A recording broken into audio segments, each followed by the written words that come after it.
This episode of the Jiu-Jitsu Times podcast is brought to you in part by No Judges Needed BJJ Apparel and Lavender Lane CBD products. You can use the promo code JJT for 20% off your first order at No Judges Needed, and the code JJTimes20, all uppercase. Last two items are numerical for 20% off your first order of CBD products. Thank you very much for sticking with us. Enjoy the show. Hello, everybody. Welcome back to another episode of the Jiu-Jitsu Times podcast. I am your host, Kevin Bradley. Unfortunately, not joined by my co-host, Mr. Kevin Gallagher. He is taking care of his mom, which is a good thing that all sons should do. Mrs. Gallagher, we wish you well and a speedy recovery, but she should be fine. The Gallagher bloodline is very strong. She could probably get hit by a car and shake it off like it was nothing. But filling in today as co-host is Carlson Gracie, athlete, Brazilian Jiu-Jitsu blue belt, coming off of a dynamite performance at Third Coast Grappling against Nat Santoro, Mona Bailey. Mona, hello. Thank you so much for joining us here on the show. How are you doing? Me. I'm good. How are you? Not you. I am well. Okay, now I was doing fine, but in preparation for this episode today, I went back and watched your most recent matchup, and now I am terrified of talking to you alone. You see, a big thing that Kevin G does is he's a big, strong guy. You know, multiple-time IBJJF world champion, so I feel safe with him. And now I feel like I've been thrown into the lion's den, completely unprotected. So please don't beat me up. That's all I'm saying. Oh, I'm good. I won't. Promise. Well, I think just to get off, I already brought up your most recent matchup. Absolutely amazing job. How are you feeling coming off of that? Good. That was a fun one. It was a last-minute match to take. We only had to go 2 weeks, and coming off of a gi camp right before jumping into no-gi and an all-sub legal no-gi match.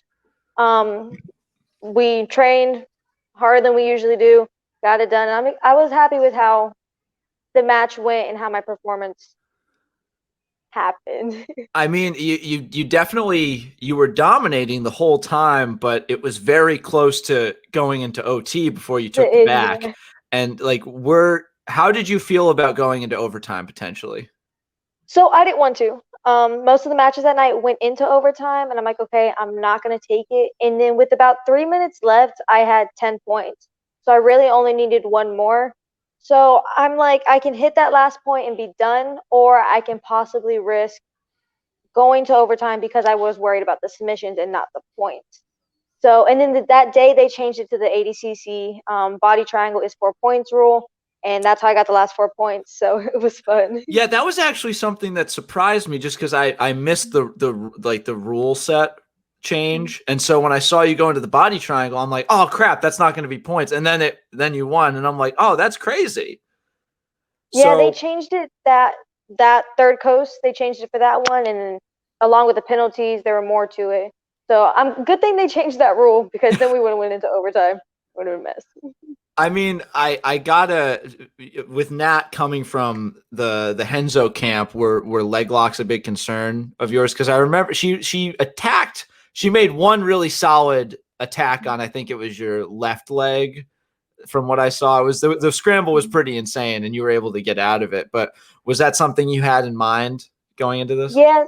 So going into the match, we really worked on the defense side of things because I've been competing with adults since I was 12, 13 years old.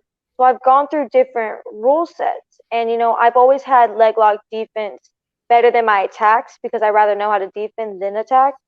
And I have them. I don't really use them. I rather defend and then get back to my game. So that was the biggest thing, is shutting her leg lock game down early and getting back to my game to start racking up points and to a submission later. I mean, your guard looked absolutely impassable that entire time. It gave me it gave me contact anxiety watching that thing. I mean, it's how have you always been a big guard player, or is that something you developed later? Yeah, so no, it's always been guard for me. Always been guard, open, spider, over to the worm and lapel side of things. And just recently I've started to pass guard a lot more. So I'm loving the passing guard game right now. So, and then I'm going through a lot of switches to where I'm passing, but now I'm playing a lot of deep half and more shield guard, Z guard, I guess it's called. Yeah. So I'm switching a lot of my game right now. You mentioned that you've been competing against adults since you were, was it 14 you just said? 13. 13. Dear Lord above. I think that's a really hang on, just I at my gym, the Hive in here in New Jersey, we have a lot of kids around your people around your age absolutely dominating it on the adult circuit, and all of you guys creep the hell out of me. I'm not gonna lie. It is just because there's that, it's the new guard. You know, I mean, I never even got a chance to be a part of the old guard. I got into jiu-jitsu super late. How did you get into jiu-jitsu, if you don't mind me asking? So I come from a big family. There's 10 kids, 5 boys, 5 girls. So my oldest brother brought it up to my parents, and he never started, but my 2 brothers under him started. They started jiu-jitsu, and they both switched over to boxing. So they started, and then my brother after followed. Another one followed. I jumped in, and then 2 sisters under me started training. Later, my parents started training, and now my nephew trains. So we all train. We started around all together. My brother's a few months before me, but we've been training coming up through the kids. We trained a lot. Tournaments, there'll be like 7 of us competing all at one time. So that was always fun. But then they started growing up, work, school, and now right now my brother Dominic and I are the bigger competitors. When you growing up at competing like as often at the level that you've been competing at, how did it feel interacting with just like other kids outside of jiu-jitsu? You know? Okay, so I still went to school, Yeah. and it's like people have like outside friends and like school friends. My school friends really didn't understand jujitsu, so that was growing up. I've been homeschooled for 2 years now, and I don't hang out with anybody outside the gym. It's always like jujitsu people. I'll see them around tournaments, and a lot of my friends are out of state, so we only see them competing and traveling. So That is really funny because I just got engaged this week to my longtime girlfriend. Hi, Shanice. She's in the other room right now. And I've been, oh, thanks. I've been putting together my list of groomsmen, and I looked at it and I'm like, oh shit. Like outside of my brother and one guy, these are all jujitsu people. yeah. Like that's the level that if you stick around in it, that's the level of bond you can expect with the people that you train with. Sure. Have you always trained at Carlson's? Like, have you always been a Carlson athlete? No, I've been to 2 other gyms before. So I was Gracie Baja starting jiu-jitsu, and so was my current professor, Jared Chafee. But he ended up switching over to Carlson Gracie, so we followed with him. And I've been with Jared for what, 4 years now? 6 years. 6 years. Smart. I'm smart. You got a fact checker? Yeah. I need one of those. How have you since the switch? How have you liked training at where you're training? Oh, I love it. So we switched there's the 4 years. 3 or 4 years. It's been a while. But right before, during the switch, we went to HQ, met Junior, met everybody. So we've been to HQ, we've been to California, with Professor Tom, Vegas with Professor Homolo. So it's just the Carlson Gracie team is so tight and close knit that they're for each other. So wherever we go, we'll always stop in, and even in Arizona with Sandoval. So we haven't been a part of the team for so long, but they make you feel welcome right away. And I love the Carlson Gracie team. No, I gotta admit that I feel very similarly. I had to switch into my Carlson Gracie London shirt just because I studied abroad for a summer, 2 summers in London, and I needed a place to train. And Carlson's was the first place I tried out while I was there. Everybody just immediately super cool, down to earth. Yeah. They gave me a lot of shit for being an American, but after that, they were very nice. And have you? How now moving on to competition, did you make when do you remember making the choice that you wanted to start competing seriously when you were younger? So I want to say the first 2 years, when I was 9, 10, 11, 12. We've kind of been competing the whole time. I think I started my first competition was like 3 months after I started training. And once like the super fights started picking up, that's when I started growing into my juvenile ranks, 13, 14, I started doing more adults, I started doing more super fights. And then I did 2 years for IBJJF, and I won kid pans and I won all my kid tournaments. So I want to say around 13, we started taking competition seriously through the adult rankings. Yeah. Was there ever a moment when you were at that age where you're like, maybe I'll just be normal instead? Maybe I'll do a normal No, hobby. no. I mean, growing up through this, my family's not normal. I mean, we all did this together. Hell yeah. My brother was a Golden Glove boxer. My brother was a state wrestler for high school. So, and then another one of my brothers and I, we did judo. So we've done all of them, and we've jumped through all of them together. So, yeah, Team Bailey, because big family, we do everything together, and we're not a normal family. So like from the jump, your family has just been all in, all supportive for all sure, of you yeah. guys. Did your parents decide they were going to raise the deadliest family? Like, was that a I goal for think they them? did. Yes. So we started training, and we were just always at the gym. So my parents started training after. And so they're blue belts. I have a brother who's a purple belt. Blue belts. How many are blue belts? Jalen, Mark, me, and Dom. 4 of us are blue belts, and then my 2 sisters are orange belts. Jesus. So is there like family training sessions? Do you guys break out the All the mats? time. So this way. This is our home gym right here. Dear And Lord. yeah. So like for holidays, Mother's Days, Father's Days, or even all my siblings come over on Sundays and we start training. And then my sister's fiance started training with us. So he has to get beat up by my brothers now. If I squint, it looks like instead of medals, you guys have just got a mountain of skulls behind you. That's essentially what I look like. They're the belts and the medals, and then more on this side over here.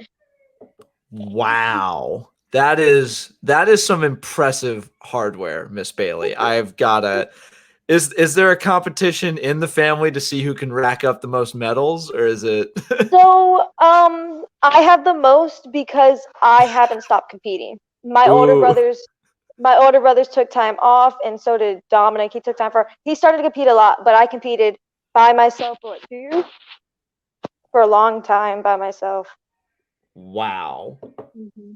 Dang. I'm sorry. I just got to kind of reboot my mind. That is so much winning in one frame that it kind of like I assumed you were at your gym and that was like the collective gym's No, this is medal my home. collection. Yeah. This is one family. Yeah. One family is ruining life for every jiu-jitsu competitor in the Texas area.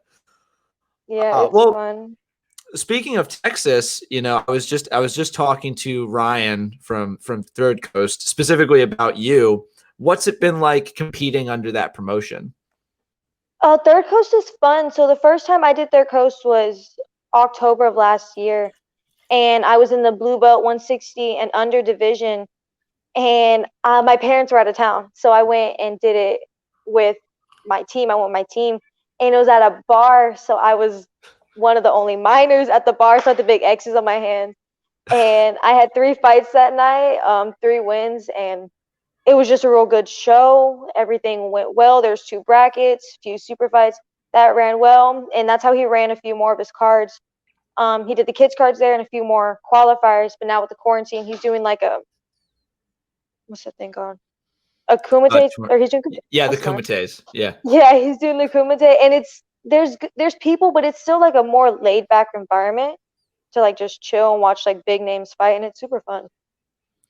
I mean, it's definitely he's bringing a lot of his promoter experience, like his music promotion experience, like that event building, which a lot of people think is missing in jiu-jitsu tournaments because a lot of them can be lacking in that area. But I think he's doing a lot to raise the game for everybody, which is good. For sure. Yeah. Now, you're 16 right now. Yes. You've been homeschooled 2 years, you said? Yes. So as someone still enrolled in like someone still pursuing their education and is a high level athlete, what's an average like day look like for you, assuming it's during the school year? So, yeah, so I'll wake up in the morning, few hours of school, and then I'll go train from 11 to 1. I'll come home, do a few more hours of schoolwork, and then I train from 5:30 to 8:30 at night, and then we come home, and I go to sleep at like 10, and then I do it all again. Has the and which one of your parents is taking care of like the education, or is it both of them? Mostly my mom. We kind of do it on our own pace. We have the books instead of online because I hate online school. I like books. So we do it whenever it fits our schedule. We get it done, and my mom will help us if we need it. But all of there's 4 of us still left in school, and we're all in high school, so we kind of understand how everything would work. Yeah. As of right now, do you have any plans on going into college, or are you going to go straight into competing more often for IBJJ? So I have Sorry if that's too personal. I just was curious. No, you're good. I have 2 plans. Either I'll come right out of high school, I'll travel, compete, seminars, kind of like Claudia Duvall does it, and then move into competing more, and own my family gym, or I come out of high school and I go to college for a business degree while competing and traveling, and then the same thing. So Yeah, I was just the last super young phenom we had on the show, Chase Hooper. You know, he had this really poignant statement that I just loved. He's like, I've had 2 jobs, jiu-jitsu teacher and professional UFC fighter. And so there's that crop of absolute young talent that is seeing that career path open up where you can just go straight into that profession if you've got the skills. And I think no one would argue that you've got the skills. But I don't like a lot of people. I think with the MMA, there's not as much hesitation on going into that full-time professional career. Jiu-jitsu, some would argue the money is a little bit more unstable, you know, and I know you seem smarter than me already. So you seem like someone who's tried to figure that out in your mind already. And also you've got a family of killers watching your back. yeah. So I feel like you'll be fine. And I think going through, I don't need it, but I feel like a business degree would be nice to have with running my gym. So, and even if, knock on wood, but like I get hurt later down the line, a business degree is something good to fall back on. So, are you sad, lonely, scared? Do your friends point and laugh at how bad your outside heel hooks are? Have you given up hope? Well, chin up, comrade! BJJ black belt and purveyor of fine coffee, Josh STARLORD LeDuc is here to change your life. Buy his new DVD, Quantum Braking Mechanics, with the link in the description to gain all the secrets of foot mangling and knee wrecking to destroy all who stand in your way. Now, Josh doesn't know we're sharing this, so act fast before he finds out and unmakes us with the power of his mind. Shit, that's him. Oh, he's pissed. Anyway, I gotta go, but click the link and always heel hook responsibly. No, I mean it's definitely a solid idea. Would you be looking local schools so you can stay in probably, Texas? Yeah. Yeah, everyone loves Texas. I was supposed to. I think I was supposed to actually show up for your fight. I was supposed to go out there, and I was going to cover it for the Jiu-Jitsu Times. But the COVID spikes, they sort of trampled on the plans just because I didn't want to get on a plane and potentially do all that stuff. Has your training regimen been affected by COVID? Like to this point?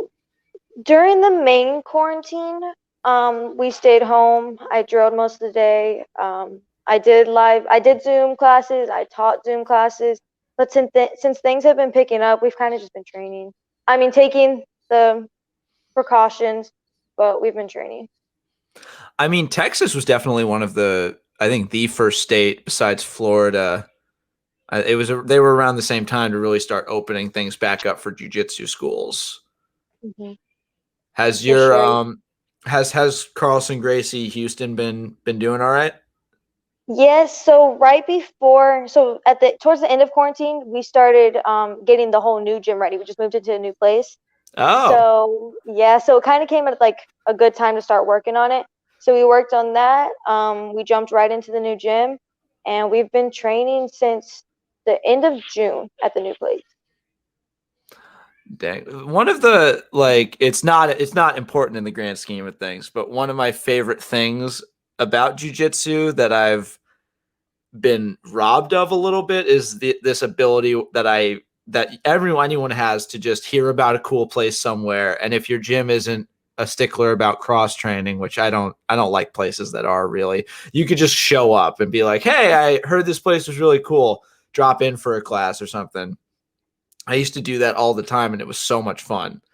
um Oh, I love cross training, and Houston's really big on just cross training. There's this big open mat at Henzo Gracie. Professor Brian hosted every Sunday, 10 to 12, and it's like the competitors, the people who want to be something in jiu-jitsu are there. No ego, no drama, no gym drama, nothing. They drop it for those 2 hours, and they're in their training. I have unfortunately had experiences with places that are big on like, you can't train anywhere else. You got to be here. You gotta honor the symbol or your school. And truth be told, those places never really produced anyone. You can't, because people sense if you're insecure about the stuff you're teaching. I don't mean to pontificate or anything. It's just like, you're holding yourself back if you're keeping people from training where they want to train. It's stupid. Although I feel like the Henzo guys are going to be coming after you now. Probably, but yeah, and that's what people have said. It's like, you probably train with these people every day, right? And your moves will work on them because that you know what they're going to do. They will always work. But when you start going with other people and your moves don't work because they have other defenses or they're coming out with you different attacks, that's what's going to make your jiu-jitsu better and your jiu-jitsu grow.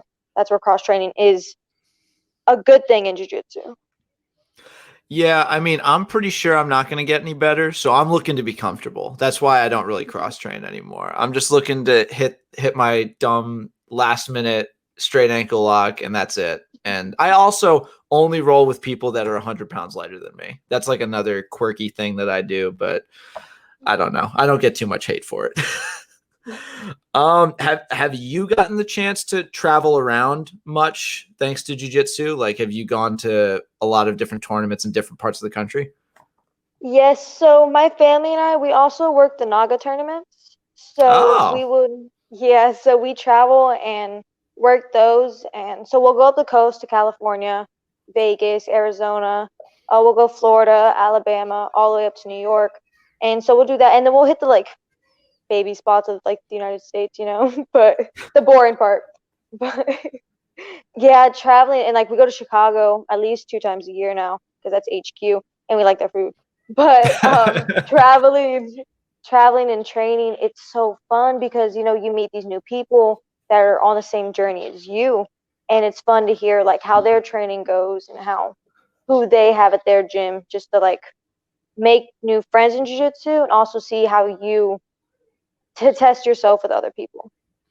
I I think more than any hobby or any thing you can devote yourself to, if you're a jiu-jitsu person and you're just in an area of the country or anywhere on the planet, if you find a gym, you're immediately going to become endeared to that area. You're immediately going to be in the mix, and it's the best feeling in the world because you feel like the secret handshake to get into the Yeah. coolest club ever. Instead of partying, we just hurt each other and then go home, and then we're Exactly. sore. Yeah. That's Now, exactly it. I mean, it's great. If you ever do any studying abroad, it's going to be the best. It's going to be like playing with cheat codes because they're like, when I was in London, the Carlson guys, they're like, oh, you go here to, you think this is the place to go? No, no, no, that place is for the fucking tourists. You're going to go here, and then they just whisked me away, and then That's they funny. yeah, no. But specifically towards jiu-jitsu, do you have any long-term goals? You know, there's obviously ADCC, there's obviously IBJJF. You know, are you looking more for gi accolades, no gi accolades? Like, where do you find yourself right now? So I feel personally I can do both. I've always been big on training both gi and no gi. This was my first year juveniles, so I wanted to win first year for Pans and Worlds. It didn't happen. So what am I talking about? Juveniles, I get lost. Okay. No worries. And real Hold up, quick, I'll get back to it. you should never be considered a juvenile. That's just not fair to juveniles. That's like that's like So me where am throwing a shark into a fish tank because technically it's a fish. Like, yeah, no. It's true. But yeah, so I had this year, but next year, again, Pan and Worlds for juvenile, I want to win those. And then go off and win, hopefully, rack up IBJJF. What's that word? Wins? Sure. I was looking for like a big grown up word, but Championship that medals. yes, yeah. But win works too at purple, brown, and then eventually into black belt at adult, and then same thing for ADCC. Those two C's. So worry about IBJJF and ADCC at the same time. I think I have like I said, getting ready for Nathalia. I think I did a real good switch to getting straight back into that whole no gi game of the footlocks and stuff, but I can still come back and play my gi lapel kind of stuff. Yeah, you were saying, I think it was either before we started or no, I think it was after we started that you favor that guard game, like the spider guard. Are you playing any worm guard with the lapels? I love worm guard. Yes. I love worm guard, worm and squid. And I'll get the lapel and I'll just like spin out the whole time. I don't do it right all the time, but it's fun to just spin. But I love worm because they get like so like caught up and tangled, and while they're unraveling everything, I'm already passing guard or sweeping them or putting It's them fun. It's funny because my coach Chris Noonan, he's one of the black belts in South Jersey. He uses any kind of guard or grip, no matter what. It is only to get to the back. Like that is his number one goal. And he'll just bolo. It's just a way to get to the back. Worm guard, I'm getting to the back. And it's just because he's so good at getting to the back that is his prime directive, no matter what. Yeah, like I'll use all my worm or the bolos to like set up the submissions, but if not, I'm going to the back too because I don't like mounts. I don't know why. I don't. I feel like, you do all that, you pass the guard, you get to north or knee on belly, side control, mount, and I feel like that's like the end, and you roll back over. But that's because I don't like mount submissions either. So I either do all of mine to where I let them turn and take the back, or I stay and work my guard submission. That is funny because my favorite submission in the world is a mount submission, and it's just a super basic Ezekiel choke in the gi from the mount. But it's also like I'm the idiot that sometimes, even though I've been doing this a while, I still think I can get an Ezekiel from close guard. Close guard, yeah. Yeah, I know, like the cheesiest, dumbest thing. And I'll look, if I'm rolling, I'll look to see if my coach is watching, and I'll real quickly try it. But I always get caught because someone will yell at me, going like, "Chris, Kevin's trying an Ezekiel from close guard," and then he'll walk over and he'll like make fun of me. Yeah, same for me. Like I'll set up a triangle for mount or an armbar, and I'll always like fall off back into guard because I don't like finishing things from mount. It's weird, but I don't know why. I haven't thought about it. Do you get to mount just as a way to rack up points, and then you're not really concerned about staying there? Kind of, yes. I think if I remember, you actually got to mount in your match against Nat, or briefly. You were like, the announcers thought you were getting there, and then it was a scramble to where I was on her back, and she was coming up to guard, and I was coming up to mount. But we ended up going back to guard.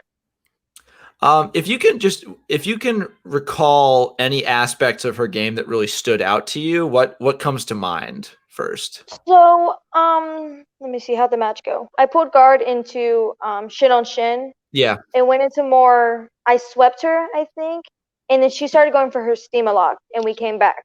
So now we're 2-2, and I swept her again, and she started hitting her steamer lock, but I stiff armed her, and we stood back up. I pulled guard again back into shin and shin. I swept her, and then I started passing her guard and took the back. She is strong. I want to say I didn't realize that until I watched the match. That's why I couldn't hit like the submissions, the twister like I wanted. But I think her leg lock attack attempts for the steamer were good. I mean, I think just off of her social media presence and her history in like bodybuilding, like the strength was a big aspect of her game. I forget her last match that she had at Third Coast Grappling, but I remember that she fought Stephanie Trevino. Yeah. And they went in, so it was a real tight match. Nat thought that it was all subs legal, so she was going for a that was I remember there was like a rule controversy before that started. Yeah. Yeah, but then she ended up getting the submission at the last second of regulation. And now that's actually something that I would love to pick your brain about, and that's something I like to pick everybody's brain about who's like a high level competitor that we have on here. There are a ton of different rule sets for both gi, no gi, like different overtime rules. And I assume you have a fairly large amount of experience, if not in competition, then in training for different rule sets. Is there a rule set that you gravitate towards, like for maybe gi and then no gi? So, I've never did Third Coast, or I thought the 11-point or submission thing was really smart because it gives the people who are sub only and the people who are points kind of a chance to play both and still stay in their like little bubble. I don't hate EBI overtime. I'm just bad at it because I'm a very slow fighter. I don't rush. And I still know how to escape and all of that, but I'm not good at it. That's the thing. But I like a lot of sub-only matches over points. Like, okay. I'm not big, yeah. You're not big on points, and yet you dominated on points. Yeah, so going into that match, I kind of knew it would be a more point match because I knew her being stronger, I wouldn't be able to hit the submission the whole time. And I wasn't really big. So doing Third Coast, I pay attention to my points while still looking for my submission. So I don't throw points like into the wind. I don't throw it to caution. That's not the right words. But I still worry about it. And, you know, after I hit those 3 sweeps, I'm like, okay, that's 6-2. It's smart to start looking at the points a little more because that's possibly how I'll get the win. I think.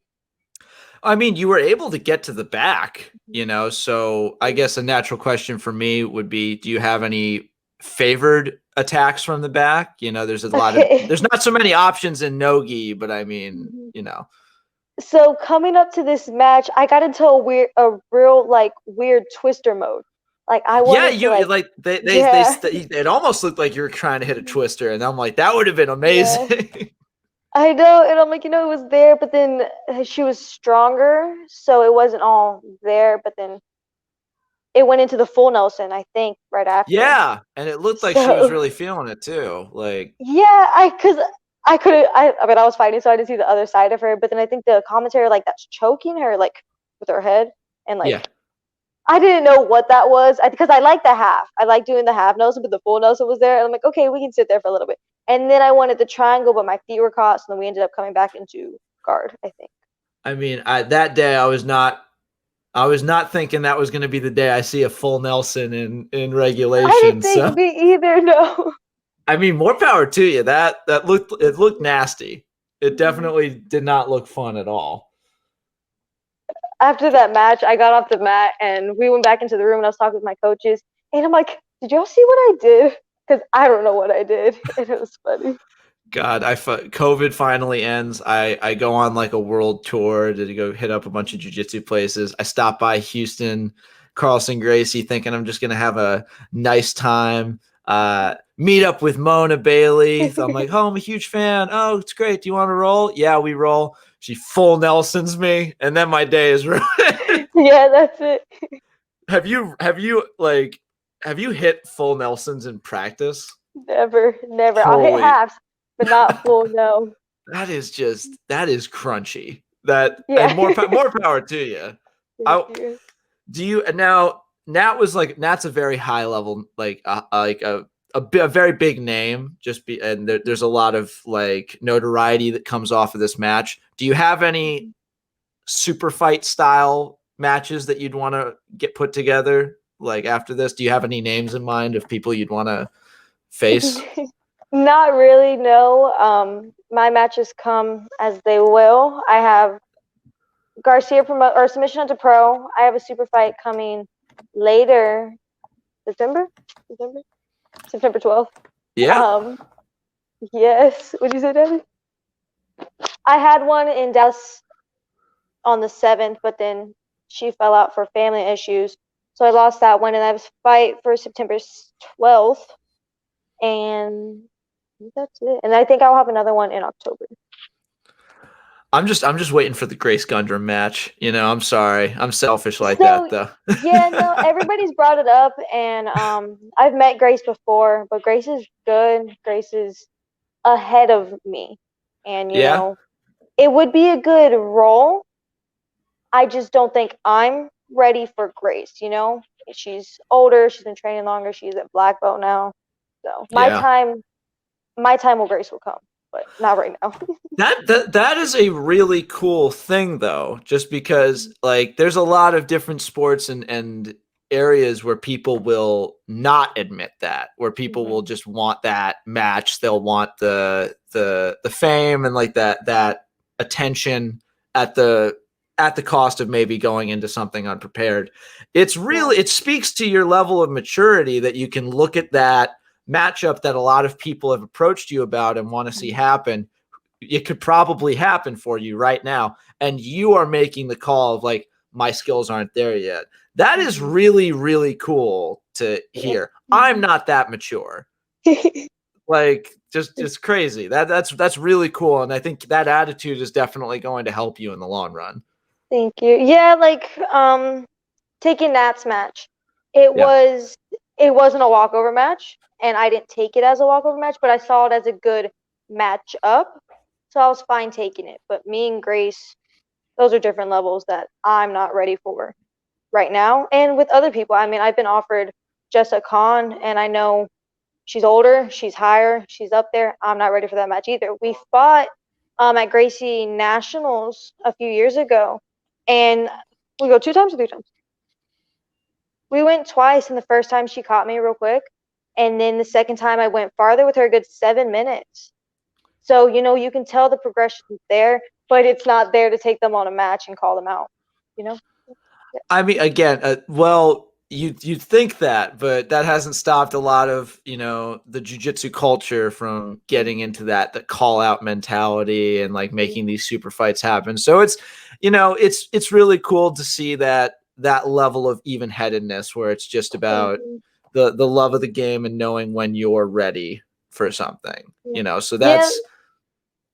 Yeah, I recognize where I am in my level, and you know, these girls are held on higher platforms because they've earned their spot. And I'll get there too, just not right now. All right. Well, that's one other thing I wanted to briefly talk about is, you know, it's right in your jiu-jitsu bio. It's something you've talked about openly for a long time. Alopecia, you know, bald strong Mona is the tag, which is a great Instagram handle, by the way. As someone that's not very versed on alopecia, could you kind of describe your journey with it and what it is for people in our audience that are similarly ignorant to it?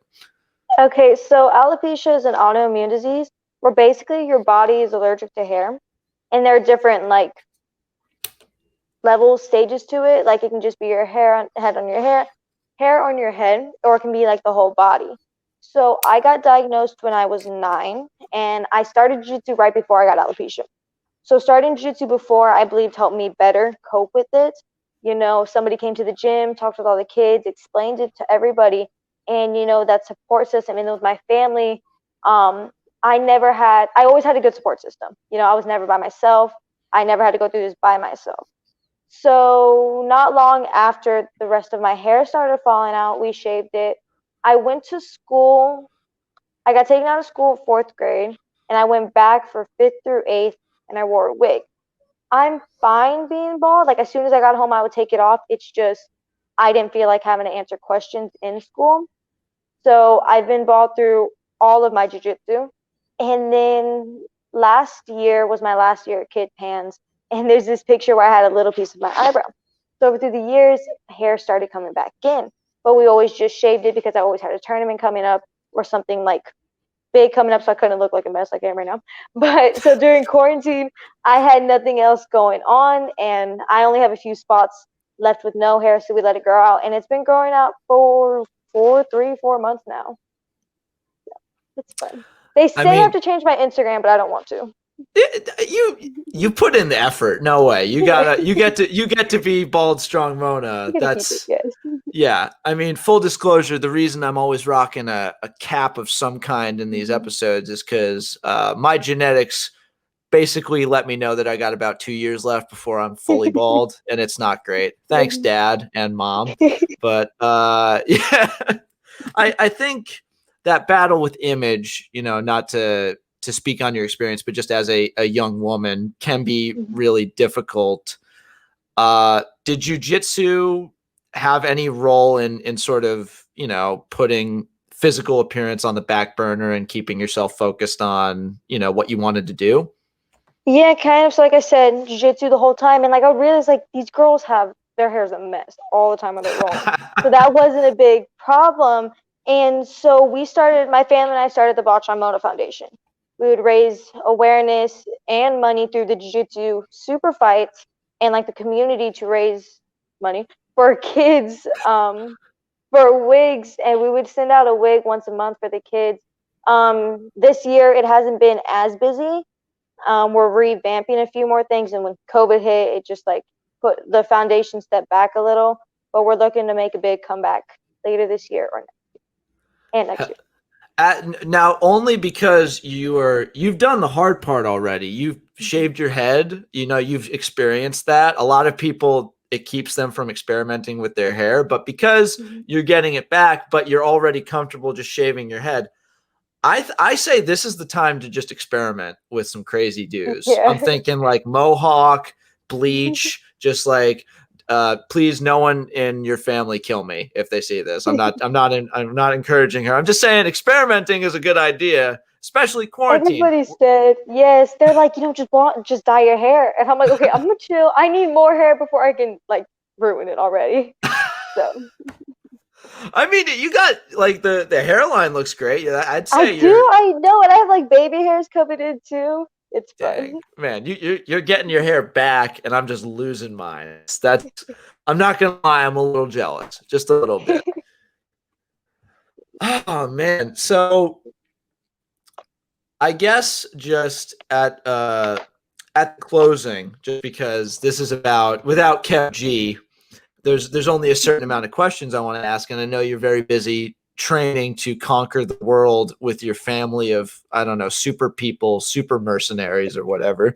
Is there anything that you have going on in the immediate future jiu-jitsu wise that you'd want to shout out? Just because you said you had some matches in September and after that, but yes. anything more recent going on? Do I have anything more recent than September? Super fight wise? Yeah. I don't. I'm nothing really, no. So they have the Third Coast Grappling August 8th, the kids card on top of the main card. Garcia Promotion Super Fights, those are August 7th in Dallas. One of my teammates is on there, so we'll still go. And then September 12th, I have Submission Hunter Pro. I have a title match, my third title match. And then in October, Submission Hunter Pro will have a all females card, female refs, female commentary, raising kind of like a breast cancer awareness show. So that's gonna be a really fun one. Dang, that sounds awesome. Yeah, that's gonna be a fun one. Well, crap, we're probably gonna be covering that pretty extensively. We got a lot of really solid female grapplers on staff here at JJT, so that's gonna be a fun one to do. Yeah, I'm excited for that card. All right. Well, Mona, thank you so much for joining me here Thank you for today having and me. filling in for Kev G again. Kev G, we hope you and Mama Gallagher are doing well.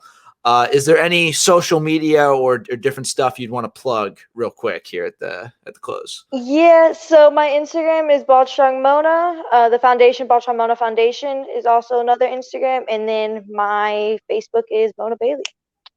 Hell yeah. And any promoters out there that have not contacted Miss Bailey about getting her on some cards, what are you doing? Like, why are you sleeping on this? This is crazy.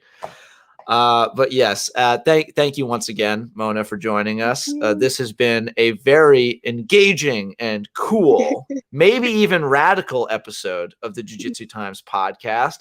I have been your host, Kevin Bradley, with replacement co-host Mona Bailey. Mona, thank you once more. We hope to have you back again. And for all of you out there, keep grappling, keep smiling, keep watching, and we'll see you next time. Good night.